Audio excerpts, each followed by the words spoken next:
আসসালামু আলাইকুম প্রিয় দেশবাসী, এই দেখেন ডাব গাছে উঠার যন্ত্রপাতি দেখছেন এক ভাইয়ের কাছে।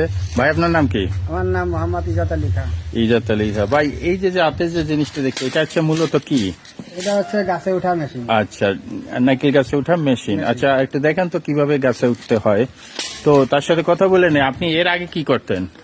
এর আগে ব্যবসা করতাম, এই ব্যবসা করতাম। বিদেশে থাকতেন নাকি? আচ্ছা বিদেশে গেছিলাম, সৌদি আরবে গেছিলাম।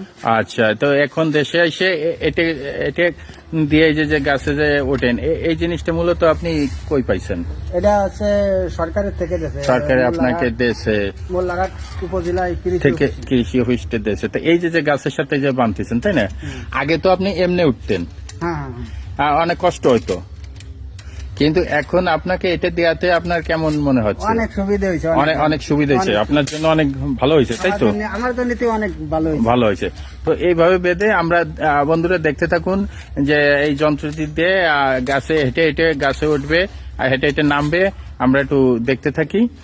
ভাই যে রেডি করতেছে, অবশ্য তা রেডি করা পর্যন্ত একটু ধৈর্য ধরুন। এই যে এটা হাত দিলেন সেফটি বেল্ট, এই যে উঠতেছেন, তাই তো? রেডি। আচ্ছা, আমাদের রিজাজ ভাই আধুনিক এই যে গাছ উঠতেছে হেঁটে হেঁটে, খুব চমৎকার একটি যন্ত্র দেখেন আবিষ্কার করেছে। নারকেল গাছে এখন নারকেল বা ডাব পাড়া কতটা সহজ হয়ে গেছে দেখেন বন্ধুরা। আমি আপনাদের দেখানোর চেষ্টা করছি যে এই দেখেন কি আরামের সাথে হাঁটতেছে, মনে হচ্ছে হেঁটে হেঁটে গাছটিতে উঠতেছে।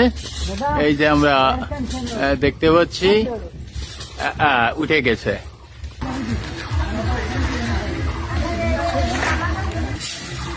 আধুনিক সেই যন্ত্র দিয়ে আবারও গাছের থেকে নেমে যাচ্ছে, কত সুন্দর ভাবে। দারুণ একটি যন্ত্র আবিষ্কার করেছে যে ভাইটি, তার জন্য দোয়া করি যে সেই ভাই এই সরকারের কারণে আমাদের দেশের সাধারণ মানুষ খেটে খাওয়া মানুষের অনেক সুবিধা হয়েছে।